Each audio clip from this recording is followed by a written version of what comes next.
Again, Tallaght receiving his first warning.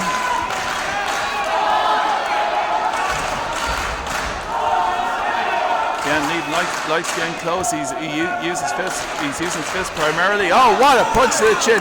An excellent left punch to the chin by Liam Taylor. Bannon, 18 years after his last fight, he is about to win a gold medal for Ireland. 3-0, 16-10, 10-5, 18-13. It's opening up. He has done it. Liam Taylor is the European champion.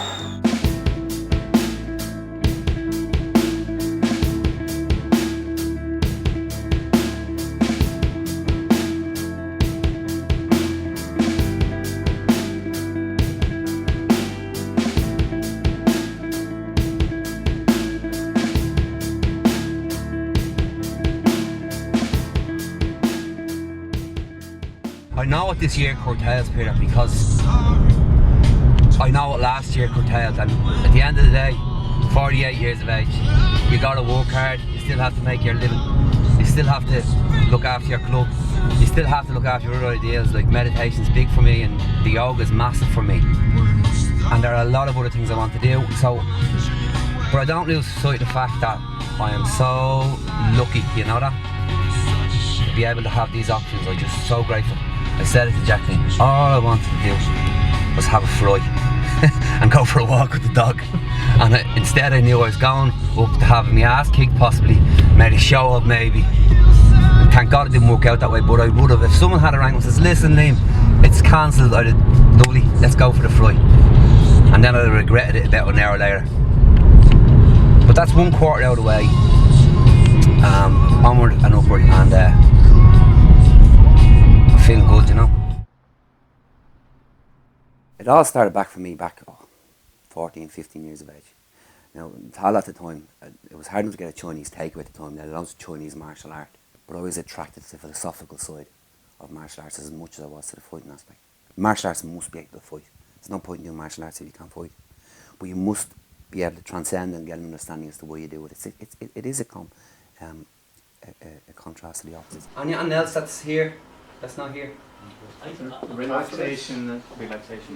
Yeah. Oh, you want to chop people up like Liam Chung. So for me it was Warrior Code. Yeah. And that's what kept me attached to it. So when I do reflect back, I was looking for, if you like, a way that a young person goes from being a young boy or a young youth into adulthood in a manner that the martial arts seemed to personify. My search took me then to China, it took me to India then finally, because the more I started to study the arts, the more I started to study the inner workings and the higher aspects of the arts. When I look back and I studied in the history of all of these great fighters and all of these great masters of old, they weren't stuck in the quagmire of this is the only way, this is the only flag, this is the only way it must be done. We joined this school, we followed this punch, we kicked this way. They were the earliest MMA fighters. They were the earliest mixed martial arts people.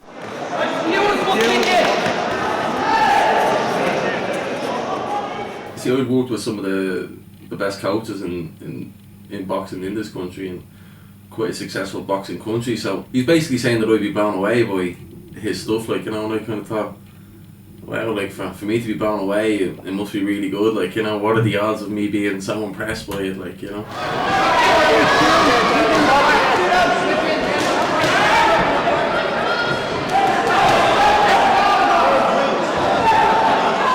He kind of opened my eyes to, it's not all about this one thing, it's not all about the big win, it is about success to yourself. For the most part, I have achieved quite a lot so far under him, you know. I do feel that whether I have, you know, silvers or golds, I still achieved what I wanted to achieve, which was to become a martial artist and a successful fighter.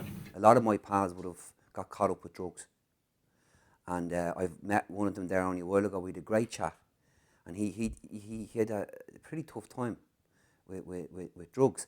But as we're talking, he also said he had a pretty tough time when we were young. Drugs took a hold in Ballbrook in the 80s, and they devastated the area. I latched onto a club, and I was specifically interested, and we spoke earlier about martial arts. We spoke earlier about how young people need something to grab onto, particularly young men. We need a way of growing up And cultures had that. Modern culture doesn't have it as much. You know, in our environment, everybody could fight. I remember I would have had one or two encounters where I more than held my own, and that kind of helped your reputation, and it kept you safe, if you like. But I would much rather not fight than fight.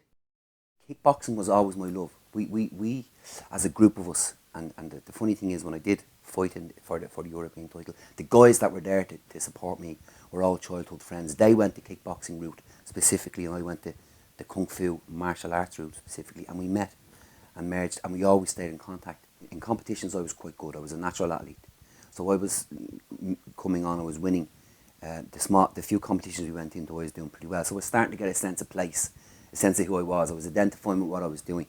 All the sportsmen I know, and all the sportsmen I've competed with, they're artists, and I know when they speak it and they say it, a lot of them said, listen, I just do a sport, and that's fine, you know.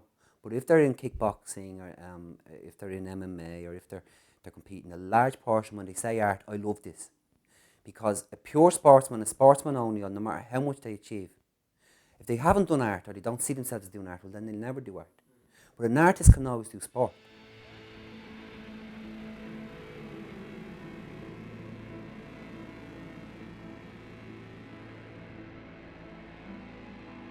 I've always endeavoured outside of the club, outside of the coaching, outside of the arena, I've always endeavoured not to identify myself as a fighter, because that's not what I am.